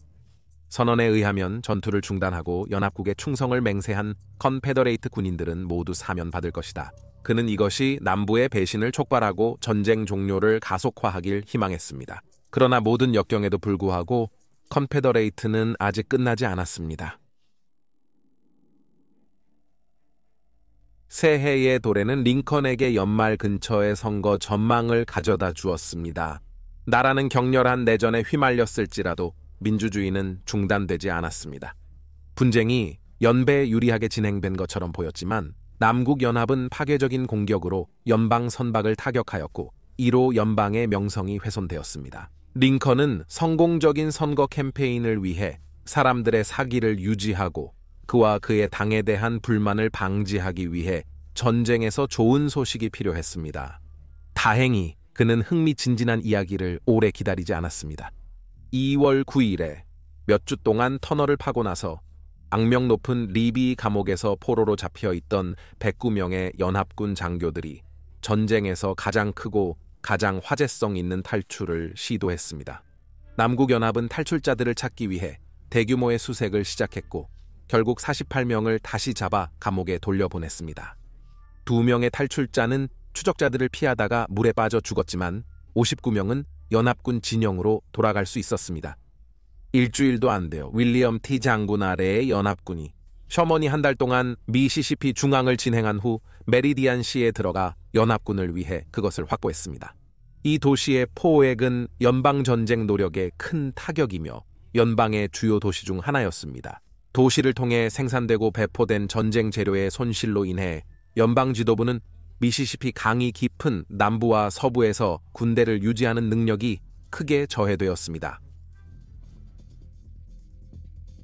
1864년 2월 17일 1200톤의 연방 전함인 USS 하우사토니츠는 남캐롤라이나의 찰스턴에 대한 봉쇄를 집행하고 있었는데 망보들이 오후 8시 45분쯤 그들의 배 옆을 접근하는 물 표면 아래에 부분적으로 잠긴 이상한 물체를 발견했습니다. 그들은 잠수한 적 함선의 공격을 받음을 깨닫고 총을 겨냥하려 했으나 실패했습니다. 그리고 곧 이어서 배는 폭발에 의해 흔들렸습니다. 단지 5분 후 1200톤의 배가 침몰했고 그 과정에서 역사상 처음으로 적 잠수함에 의해 침몰한 배가 되었습니다. 관련 잠수함 헐리헐리는 알라바마에서 만들어져 미국과 남국이 신뢰할 수 있는 잠수함을 생산하기 위한 최근의 시도였습니다. 잠수함의 지휘관인 조지 E. 중위의 용감함은 딕슨과 그의 7명 선원들의 용감함은 매우 중요하다. 남국이 이전 잠수함 테스트에서 21명을 잃고 잠수함이 계속 침몰했기 때문이다. 계속하기 위해 잠수함을 인양하고 수리해야 했습니다. 실제로 하우사토닉 공격은 남국의 첫 잠수함 전함 침몰 시도가 아니었습니다. 남국의 다른 잠수함 다빗가 이전 해 10월 5일에 찰스턴 봉쇄선 공격을 실패했기 때문입니다. 그들의 용기는 성공적인 공격으로 보상받았지만 딕선과 부하들은 기지로 돌아오지 못했습니다. 전쟁이 끝날 때 H.L. 헌리의 난파선은 하우사토닉의 근처에서 발견되었습니다. 잠수함 전쟁이 제1차 및 제2차 세계대전에 치명적이고 효율적인 수준으로 완성되기까지 수십 년이 걸렸지만 모든 것은 여기 호레스 로선 헌레이와 하우사토니츠에서 시작되었습니다. 1864년 3월 2일 연합군 장군 그랜트는 중장으로 승진하여 현장의 모든 연합군의 사령관이 되었습니다. 대부분의 연합군 지도자들은 남부연합 자체가 거의 끝났다고 느꼈습니다. 그러나 약 2만 5천 명의 프랑스 군대가 멕시코에 배치된다는 보고에 대한 우려가 있었습니다. 남부연합이 프랑스와 비밀 계약을 맺고 이 군대가 전쟁에 참여할 것이라는 우려가 있었습니다. 그러나 해당 계약은 발생하지 않았습니다. 많은 연합군 지휘관들이 현재 필요한 것을 인지했습니다. 그것은 연방군 병사들을 전투에 강제로 끌어들여 보급품을 다 쓰게 하고 연합군의 압도적인 수에 의해 패배하게 만드는 것이었습니다. 그랜트는 알라바마 주 모빌을 장악하여 주요 연방군을 포위하고 지치게 해서 항복하게 하려 했습니다. 그러나 연합군의 최고 사령관인 헨리 W. 할렉은 레드강을 따라 육해군이 참여하는 군사 캠페인을 제안했습니다. 이 캠페인은 4가지 목표를 가졌습니다. 첫째, 테일러 장군이 지휘하는 연방군의 파괴였습니다. 둘째, 루이지애나의 쉬레브포트 점령 및 북쪽 레드강 확보를 통해 연합군이 동텍사스를 점령할 수 있게 했습니다. 셋째, 레드강 야니 농장에서 10만 베일의 면화를 압수하여 연방군의 경제를 더욱 훼손하는 것이었습니다. 마지막으로 연합군은 점령한 지역에서 친연합주 정부를 조직하게 될 것입니다. 이 캠페인은 3월 10일에 시작되었는데 육군과 해군 부대가 합쳐진 힘으로 루이지애나를 통해 강을 따라 전진하였습니다. 3월 14일에 그들은 데루시 요새를 점령하고 남군의 물품을 압수했습니다. 그 지역에서 유일한 대형 총을 압수했습니다. 한편 해군은 강을 막기 위해 걸쳐놓은 거대한 뗏목을 뚫고 나아갔고 이 두 사건에 직면한 남군의 테일러 장군은 철수하였습니다. 이로써 사실상 루이지애나 남부와 중부는 연방에게 넘어갔습니다. 그러나 이후 몇 일 동안 연방군은 일부 부대가 지정된 지역에 늦게 도착하면서 결속력을 잃기 시작했고 이로 인해 지휘관들 사이에서 때때로 화가 치밀기도 했습니다. 메이저 장군 나타니엘이 연방군을 지휘했습니다. 뱅크스는 야심차고 네트워크가 잘 구축되어 있었는데 이것이 주로 그의 계급을 가능하게 했으며 전쟁 이전에는 그에게 공식적인 군사훈련이 없었습니다. 1864년에 그는 링컨에게 대통령직을 도전하는 것을 확고히 결심했고 주요 군사적 승리는 그 목표를 달성하는 데 큰 도움이 될 것이었습니다. 3월 나머지 동안 연합군은 테일러의 후퇴 병력을 계속 추격했습니다. 4월 8일 테일러는 저항할 시간이라고 결정하고 맨스필드에서 뱅크스를 대면하기로 했습니다. 테일러는 보강군이 근처에 있어 사바인 교차로에서 병력을 집중시켰고 뱅크스의 병력은 아직 완전히 모이지 않았습니다. 보고서에 따르면 테일러의 병력을 보강한 남군의 많은 병력은 텍사스에 가석방된 포로들이었다고 합니다. 그 후의 전투에서 뱅크스의 전선이 붕괴되었고 이제 남군은 뱅크스의 병력이 새로운 방어선을 구성하고 그들을 막아세우기 전에 연방군을 추격하는 상황이 되었습니다. 강에서 데이비드 딕슨, 포터 제독이 지휘하는 연방 해군도 뱅크스의 후퇴를 인지하고 후퇴했다. 함대가 육지 지원을 못 받을 것을 걱정했기 때문이다. 연방군 내의 지휘관들은 분노와 자아 때문에 계속해서 서로에게 반하는 상황을 발견하였고 이는 그들이 응집력 있게 기능하는 능력을 심각하게 저해하였습니다. 테일러가 키비 스미스 장군으로부터 지원 부족에 대한 좌절감을 느꼈기 때문에 이는 양측의 공통된 장애물이었습니다. 한편 포터의 함대는 강을 따라 댐에 의해 막혀 그와 뱅크스는 돌파하려고 노력하며 주의를 집중했습니다. 5월 16일 만수라에서 거의 피를 흘리지 않는 전투를 치른 후 양측은 5월 18일 옐로우 바이유에서 다시 싸웠습니다. 연합군은 남군 공격으로 그들의 추격을 방해하려 했습니다. 연합군 병사들은 남군을 물리쳤으나 그들이 다시 반격했습니다. 양측 모두 주변이 불타기 시작할 때까지 여러 번 전진하고 후퇴했고 이로 인해 적대 행동이 중단되었습니다. 이 전투는 레드리버 캠페인의 종료를 표시했지만 연합군에게는 전체 군대를 잃는 대신 철수를 조직하는 시간을 사줬습니다. 방크스의 군사 경력이 종결되며 그의 정치적 야망 회복 노력에 패배의 오명이 붙게 되었습니다. 다른 곳에서 남군은 4월 12일 테네시의 포트 필로우를 포획하는 등 추가적인 성공을 거뒀습니다. 네이선 베드포드 포레스트 지휘의 남군 기병대가 연방군 진지를 공격하고 압도했는데 그 중에는 흑인 자원봉사자들이 많이 있었습니다. 남군 병사들은 이미 항복한 그들 모두를 살해했습니다. 1864년 5월까지 남군 장군 리는 버지니아의 라피단 강 자신의 쪽에 강력한 방어 시리즈를 구축했는데 이는 반대편에 있는 그랜트의 병력, 즉 리의 병력의 2배를 막기 위한 것이었습니다. 그랜트는 리 병력에 대한 캠페인을 3가지 주요 목표로 계획했습니다. 첫째, 그랜트의 병력은 리의 방어선에서 라피단 강을 건너서 남군의 위치로 향할 것입니다. 이 공격과 함께 벤자민 F. 소장이 지휘하는 또 다른 연합군이 있었습니다. 그러나 버틀러는 제임스 강을 따라 진군하여 리치몬드를 점령하고 리를 포위할 계획이었습니다. 프란시갈 소장이 지휘하는 3번째 연합군은 셔넌도어 계곡을 통해 남쪽으로 진출하여 리의 왼쪽 플랭크를 도전하고 그의 보급선을 방해할 예정이었습니다. 따라서 리는 보급품이 고갈되고 3갈래의 함정에 빠져 그의 군대가 피를 토해 죽게 될 것이었습니다. 해당 캠페인은 5월 4일에 시작되었지만 5월 5일에 리는 예상치 못한 행동을 하여 그랜트의 군대에 대해 방어적으로 싸우는 대신 라피단을 건너온 군대의 공격을 시작하였고 이로 인해 소위 야생지대의 전투가 발생하였습니다. 밀집된 숲과 덤불을 통해 이동하면서 양측 모두 대부분 거부당했습니다. 대포 사용이 어려워 근접 전투가 잔인하게 진행됐습니다. 5월 7일까지 그랜트는 리와 리치몬드 사이에 자신의 병력을 배치하기 위해 여러 차례 남군의 공격을 막아낸 후 남동쪽으로 철수하기로 결정했습니다. 다음 날 연방군은 로렐힐에서 남군에 대한 실패한 공격을 시작하여 장기간에 걸친 스포츠바니아 전투를 촉발시켰습니다.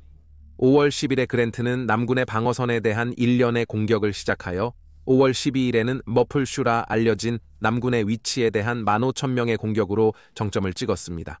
이 공격은 처음에는 성공적이었지만 남군의 지도부는 결국 이 침략을 물리쳤습니다. 연합군 병사들은 그 후 머플슈의 서쪽 가장자리를 공격했는데 이는 거의 24시간 동안의 잔인한 대면 전투를 수반하게 되어 피해 각도로 기억되게 되었습니다. 5월 18일에 시작된 마지막 공격에도 불구하고 연합군은 보상을 얻지 못했습니다. 다음 날 리처드 S. 중장 지휘의 남군은 정찰 임무에 나섰습니다. 이웰은 해리스 농장으로 갔지만 이번엔 연합군 방어자들로 인해 어려움을 겪어 군대가 후퇴했습니다. 5월 21일 그랜트는 다시 한번 남동쪽으로 철수하고 다음 주요 전투를 준비하기로 결정했습니다. 5월 23일부터 양측은 노스 안나 강안에서 소규모 전투를 연이어 벌였습니다. 그랜트 부대는 강변 상륙지와 체스터필드 다리를 성공적으로 점령했습니다. 연합군의 우세한 병력에 대응하기 위해 리는 연합군을 두 동강시키는 비자형 방어 체계를 구축하는 계획을 세웠습니다. 처음에는 계획이 잘 풀리는 것처럼 보였지만 불행히도 남군은 이 장점을 최대한 활용하지 못했습니다. 이는 리가 장 질환에 걸려 기능을 상실하였고 이로 인해 남군 지도부의 효과적인 기능이 손상되었기 때문입니다. 결정적이지 않은 전투 후 그랜트는 다시 콜드 하버로 이동했습니다. 5월 31일 그랜트의 군대가 리의 오른쪽 플랭크를 다시 공격했을 때 연합군 기병대는 남군 수도 도시 리치몬드에서 16km 떨어진 콜드 하버의 교차로를 점령했습니다. 남군은 교차로를 되찾으려 했지만 연합군의 격렬한 저항으로 인해 그들은 보강군이 도착할 때까지 버텼습니다. 6월 1일 저녁 신선한 연합군 병력들이 서쪽 교차로에 있는 남군 요새를 일부 성공적으로 공격했습니다. 다음 날 양측 군대의 나머지 부대들이 서로 마주하며 집결했고 남군은 더욱 복잡한 요새와 방어 위치를 구축했는데 이는 결국 약 7마일에 달하는 길이로 뻗어나갔습니다.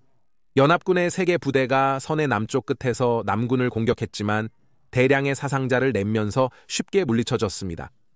선의 북쪽 끝을 공격하는 시도도 실패했고 남쪽을 더욱 공격하는 시도도 실패했습니다. 그랜트는 개인 회고록에서 콜드 하버 전투의 마지막 공격을 항상 후회했다고 말했습니다. 우리가 입은 큰 손실을 보상할 만한 어떠한 이점도 얻지 못했습니다. 두 군대는 이후 몇 일 동안 리가 세운 방어선을 따라 격렬하게 싸웠습니다. 그리고 1월 1일 밤 그랜트는 다시 한번 그의 병사들을 이동시켜 그들을 제임스 강으로 행군시켰습니다. 이것은 리에게 대단한 방어적 승리였지만 잔인한 반전으로 오버랜드 캠페인에서 그랜트에 대한 그의 승리에도 불구하고 그의 손실이 연합국에 비해 비례적으로 너무 커서 이 캠페인은 연방국에게는 어느 정도 패배였습니다.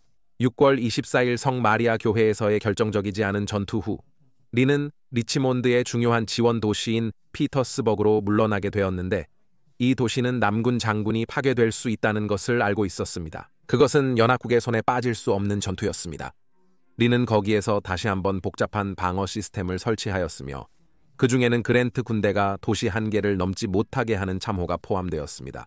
다가오는 몇 달 동안 그랜트는 이러한 방어를 깨려는 수많은 시도를 하였지만 크게 성공하지 못하였고 남군의 방역을 두려워하는 연합군은 도시 안의 남군을 격리시키기 위해 자신들만의 방어선, 요새, 그리고 참호를 구축하였습니다. 이것이 피터즈버그 포위전의 시작이었고 다음 해까지 이어졌습니다. 자주 정체된 참호 전쟁의 성격은 반세기 후 유럽에서 일어날 일에 대한 어두운 전조를 제공하였습니다.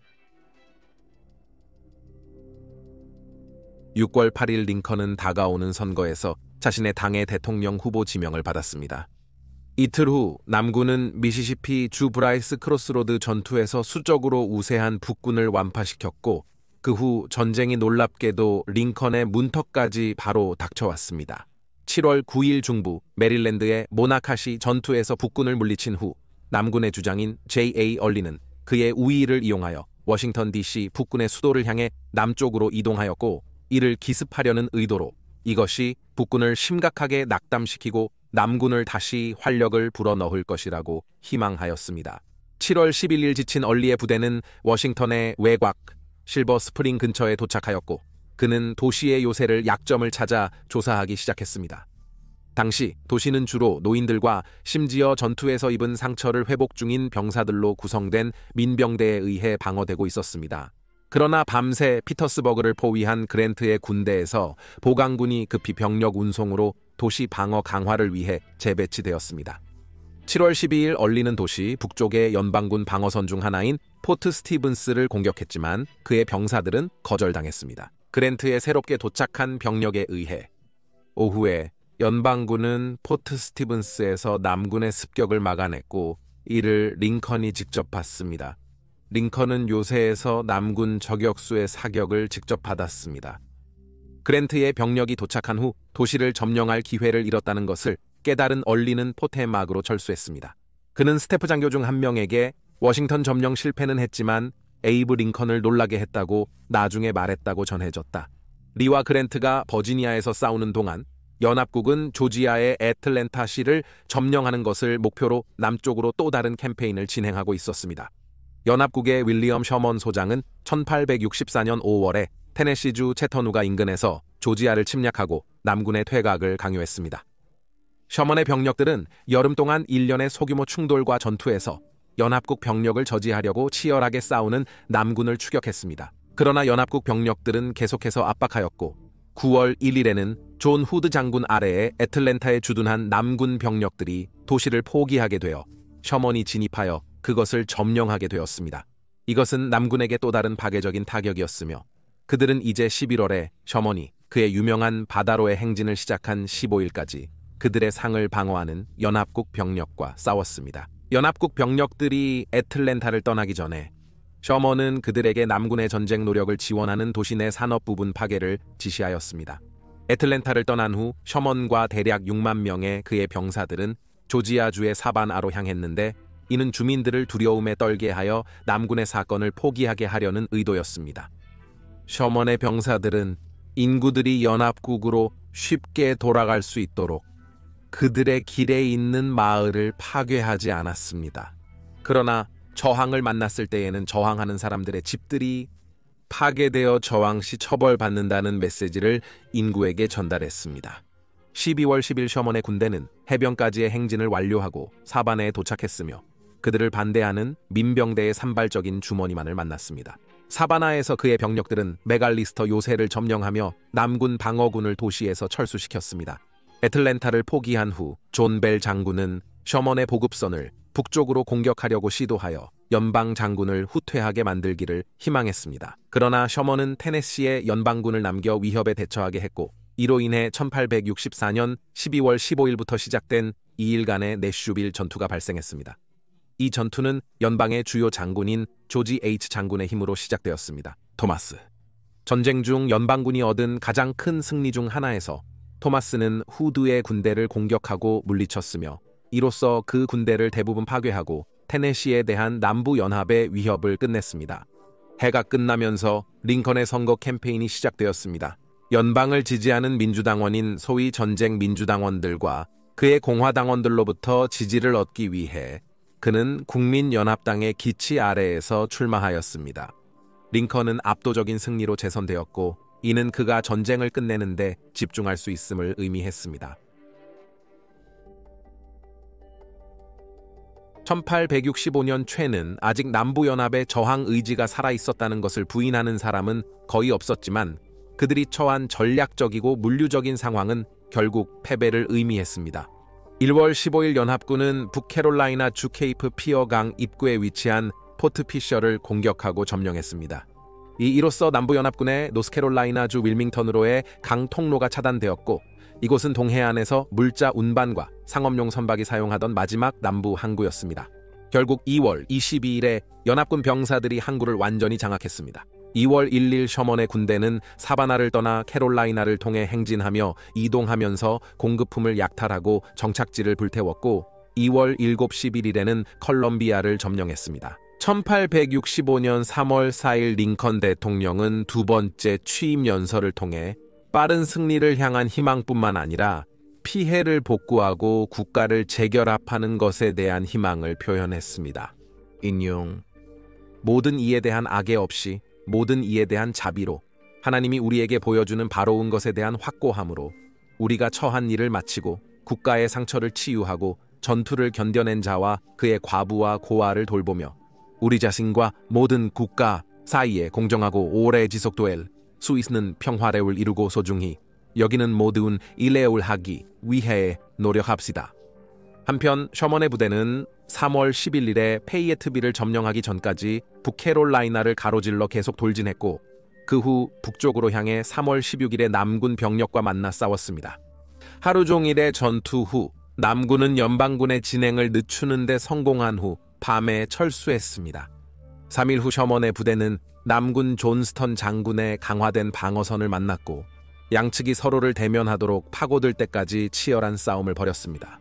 다음 날 셔먼은 존스턴이 철수할 것으로 예상하고 전장에 보강군을 보냈지만 남군 장군이 고집하면서 3일째 되는 날까지는 소규모의 산발적인 전투만이 벌어졌습니다.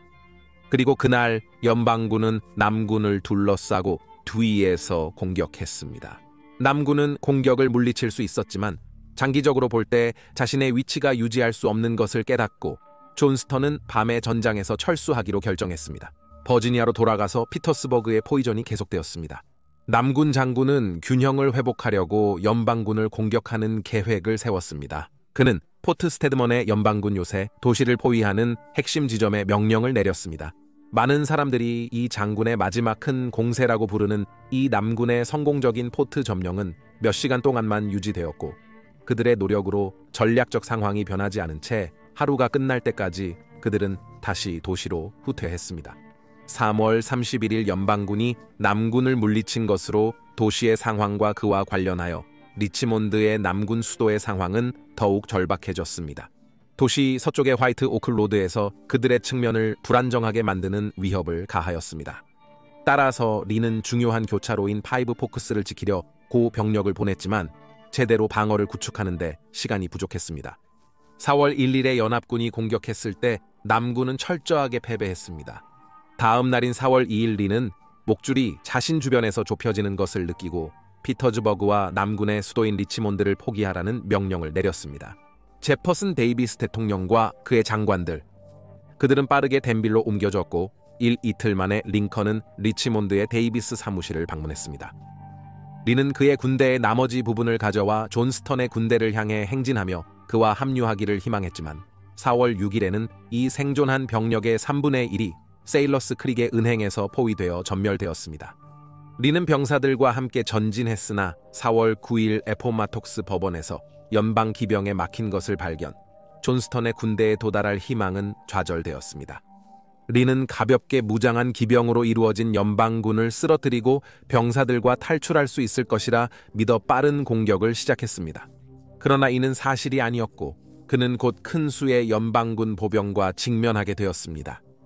리는 자신의 상황이 절망적이라는 것을 알았고 미국 연합국가를 위해 마지막 저항을 한 후에는 연방군 장군 율리시스 S에게 항복할 수밖에 없었습니다. 그랜트. 링컨 대통령은 이 성공의 영광을 오래 누리지 못했습니다. 4월 14일에 그는 배우이자 남군 동조제에 의해 암살당했습니다. 워싱턴 DC의 포드 극장에서 존 윌크스 부스에게 암살당했습니다. 그의 후임으로는 내전의 종료를 주관한 앤드류 존슨이 임명되었습니다. 링컨이 총격을 당한 같은 날 전쟁의 첫 공식적인 총격이 시작된 남캐롤라이나 주의 포트 섬터는 연합군에 의해 재점령되었습니다. 연방군 장군 존스턴은 4월 26일 노스캐롤라이나 주더럼 근처의 베넷 장소에서 테네시 연방군과 그의 명령에 속한 남부 병력의 항복 문서에 마침내 서명했습니다. 5월 10일에 대통령 데이비스는 아내와 함께 조지아주 이어윈빌에서 체포되었습니다. 5월 19일 그는 포트리스 몰로에 감금되었습니다. 넬슨 마일즈 장군 명령으로 그의 발목에 철제 족쇄가 박혔다. 넬슨 마일즈 장군의 지시로 그는 방문객이나 책이 허용되지 않고 오직 성경만 허용받았습니다. 남부연합은 이제 실질적으로 존재하지 않지만 소규모 충돌은 계속됐습니다. 텍사스의 팔메토 렌치에서 1865년 초부터 연방군과 남부군은 비공식적인 휴전을 지켜왔지만 연방군의 대령인 터도어 H가 전부 흑인으로 구성된 부대를 지휘하는 바렛. 갑작스럽게 알 수 없는 이유로 5월 12일 포트 브라운 근처 남부군 캠프 공격 명령이 내려졌습니다. 바렛은 아직 전투를 겪지 않았으며 이 공격이 마지막 저항이었다는 의심이 있습니다.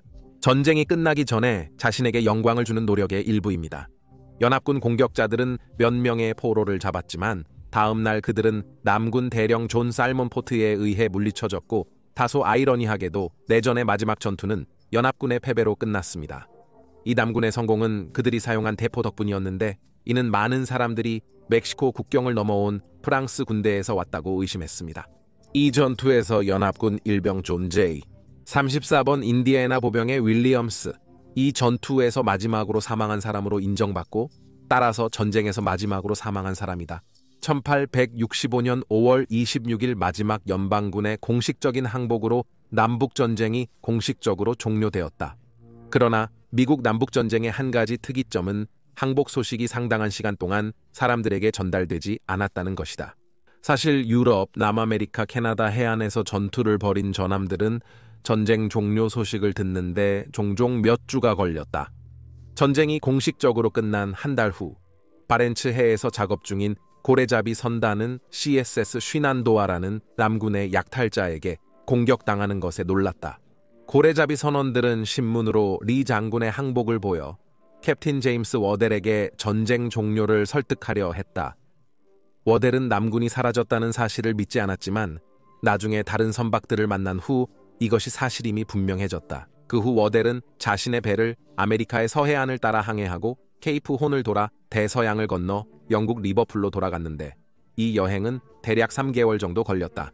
이 배는 11월 6일에 컨페더레이트 국기를 휘날리며 영국 관람객들에게 보였고 워델이 HMS 덩을의 선장에게 항복하기 전까지 메르시 강을 따라 항해했다. 그녀의 국기는 공식적으로 접힌 마지막 주권적인 컨페더레이트 국기였으며 셔난도아 자체는 전쟁이 끝난 수주 후에 고래잡이선의 선수를 향해 내린 내전의 마지막 총성으로 인정받았다. 두 나라가 전쟁을 벌일 때와 달리 내전 후의 평화는 더욱 섬세하게 유지해야 합니다. 왜냐하면 양측의 전투 참가자들이 같은 정부 아래에서 공존해야 하기 때문입니다. 패배자에게 이것은 특히 어려운 일이며 많은 전 컨페더레이트 군인들이 통일된 미국의 전쟁법에서 법을 어기는 쪽에 서게 되었습니다. 프랭크와 제시 제임스는 윌리엄 퀀트릴과 함께 많은 잔혹한 행위를 저지른 혐의로 도망친 가장 주목할 만한 사람들 중에 포함되어 있습니다. 윌리엄 퀀트릴은 캔자스의 로렌스를 공격했습니다. 분열을 수리하는 데 도움이 될 주요 포인트 중 하나는 남부가 노예제를 폐지하도록 강요받았지만 그들이 남부주로서의 정체성을 유지할 수 있게 허용되었다는 것이었습니다. 리 장군과 같은 많은 연방 지도자들은 그들이 싸운 이유보다는 그들의 군사적 능력에 대해 존경받았습니다. 전쟁의 비용에 대해 말하자면 추정 130만 명의 미국인들이 전투에서 부상을 입었는데 이는 전쟁이 발발했을 때의 전체 인구의 놀라운 3%에 해당합니다. 그중 80만 명 이상이 사망한 것으로 추정되며 나머지는 절단과 같은 인생을 바꿀 수 있는 부상을 입었습니다. 이 숫자는 다른 모든 미국 전쟁의 총합보다 더 많은 미국의 전쟁 부채를 차지합니다. 전쟁이 미국에서 노예제를 종식시키긴 했지만 아프리카계 미국인 커뮤니티를 더 넓은 사회에 통합시키려는 노력은 거의 없었습니다. 그들 중 많은 사람들은 전 주인들에게 일자리를 찾는 것 외에 다른 선택지가 없었으며 그들은 계속해서 불결한 조건에서 살아가며 매우 낮은 임금을 받았습니다. 특히 남부 지역에서 그리고 북부에서도 백인과 흑인 커뮤니티는 거의 모든 수준에서 분리하기 시작하여 이러한 분리를 강제하는 법률과 분리된 커뮤니티가 생겨났습니다. 아프리카계 미국인 커뮤니티는 미국 각 주의 법률 내에서 평등한 지위를 얻기 위해 시민권 운동이 마침내 성공할 때까지 100년 이상 기다려야 했습니다. 시민전쟁에서 자주 무시받는 당사자인 원주민 인구는 양측에서 싸웠으며 그렇지 않으면 보복을 받을까봐 두려워했습니다.